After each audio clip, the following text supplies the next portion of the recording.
দাদু, দেখো দেখো, আমার সব পাতা কেমন নৌকার মতো ভেসে যাচ্ছে। আমি ওদের রাজা।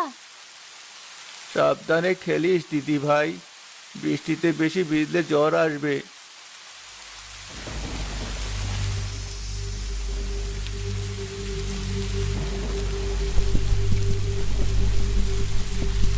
ভয় পেও না ছোট্ট মেয়ে। তুমি কি? আমি বৃষ্টি পড়ি।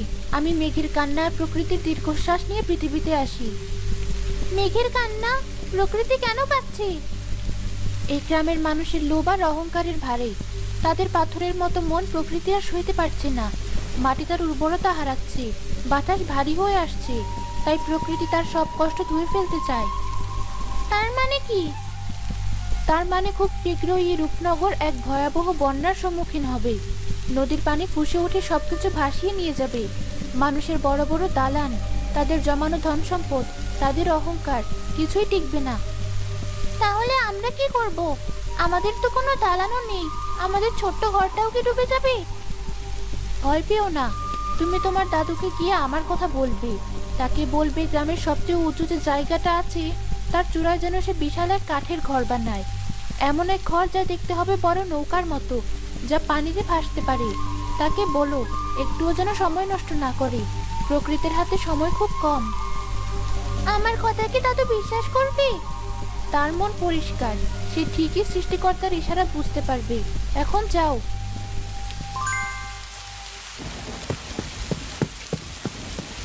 কি হয়েছে? এমন করছিস কেন? ভূত দেখেছিস নাকি? দাদু, ভূত না, আমি বৃষ্টি পরীকে দেখেছি। একদম সত্যি। সে আমাকে বলেছে আমাদের গ্রামে খুব বড় বন্যা হবে, সব ডুবে যাবে। কি সব বলছিস? বৃষ্টির পানিতে ভিজে মাথা খারাপ হলো নাকি? না দাদু, আমি সত্যি বলছি। সে বলেছে তোমাকে গ্রামের সব থেকে উঁচু জায়গার ওপর একটা বড় কাঠের ঘর বানাতে, নৌকার মতো ঘর, যেটা পানিতে ভাসবে। না হলে আমরা সবাই মরে যাব দাদু। আমার কথা বিশ্বাস করো। গ্রামের উঁচু জায়গায় নৌকার মতো ঘর? হ্যাঁ দাদু, হ্যাঁ, পরীটা ঠিক এভাবেই বলেছে। বলেছে সময় খুব কম। আমার সারা জীবনের সঞ্চয় বলতে তো এটুকুই। এত বড় ঘর বানাতে যে পরিমাণ কাঠ লাগবে তা কেনার টাকা তো আমার নেই। তাহলে কি হবে দাদু? আমরা কি বাঁচবো না? বাঁচানোর মালিক সৃষ্টিকর্তা। তিনি যখন বিপদ পাঠিয়েছেন তিনিই উদ্ধারের পথ দেখাবেন। আমি আমার জমানো সব টাকা দিয়ে কাল থেকে কাজ শুরু করব। প্রয়োজনে আমার শেষ সম্বল এই ঘরটাও বিক্রি করে দেব। তোর জীবনের চেয়ে বড় কিচ্ছু নেই। ভাই সাহেব, আমার অনেক কাঠ লাগবে। সবচেয়ে মজবুত আর ভালো কাঠ যা আছে সব আমাকে দিন। আফসার ভাই, এই টাকায় তো খুব বেশি কাঠ হবে না। আর হঠাৎ এত কাঠ দিয়ে কি করবেন? নতুন কোনো বড় কাজ পেয়েছেন নাকি? কাজটা অনেক বড় ভাই। আমি গ্রামের উঁচু জায়গাটায় একটা ঘর বানাবো। গ্রামের উঁচু জায়গায়? কেন? ওখানে তো কেউ থাকে না। আমি থাকবো আমার নাতনিকে নিয়ে। কিন্তু আপনার ঘরবাড়ি? হয়তো আর থাকবে না। আপনি শুধু আমাকে কাঠ দিন। প্রয়োজনে আমি আপনার কাছে বাকি জীবন কাজ করে ধার শোধ করে দেব। দোকানদার আফসার মিয়ার চোখের দিকে তাকিয়ে তার দৃঢ়তা দেখে আর কোনো প্রশ্ন করে না। সে তাকে কাঠ দিতে রাজি হয়।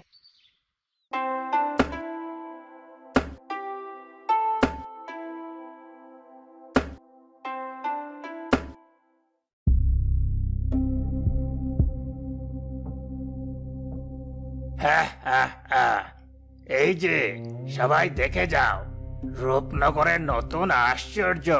আমাদের আফসার ভাই এইখানে নৌকা বানাচ্ছেন। পারুল সাহেব, হয়তো উনি আকাশপথে বিদেশে যাবেন। এই নৌকা তো আর পানিতে চলবে না, আকাশে উড়বে। আরে না, বুড়োর মাথাটা গেছে। বয়স হলে যা হয় আর কি। দিনের পর দিন না খেয়ে থাকলে মানুষ তো পাগল হবেই। আফসার চাচা, এসব কি করছেন? আপনার শেষ সম্বলটুকু এভাবে নষ্ট করছেন কেন? মানুষ তো আপনাকে নিয়ে হাসাহাসি করছে। যে হাসে তাকে হাসতে দিন। আমার যা করার আমি তাই করছি। আরে ভাই, আমরা তো তোমার ভালোই চাই।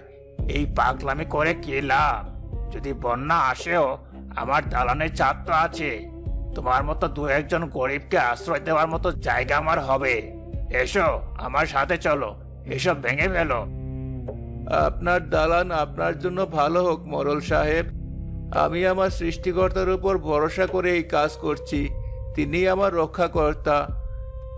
ধর, খালি সৃষ্টিকর্তার সৃষ্টিকর্তা। তোমার এই ভাঙা নৌকায় চড়ে তুমি বাঁচতে পারবে না। যখন পানিতে ডুবে মরবে তখন বুঝবে। চল বসির, পাগলের সাথে কথা বলে লাভ নেই।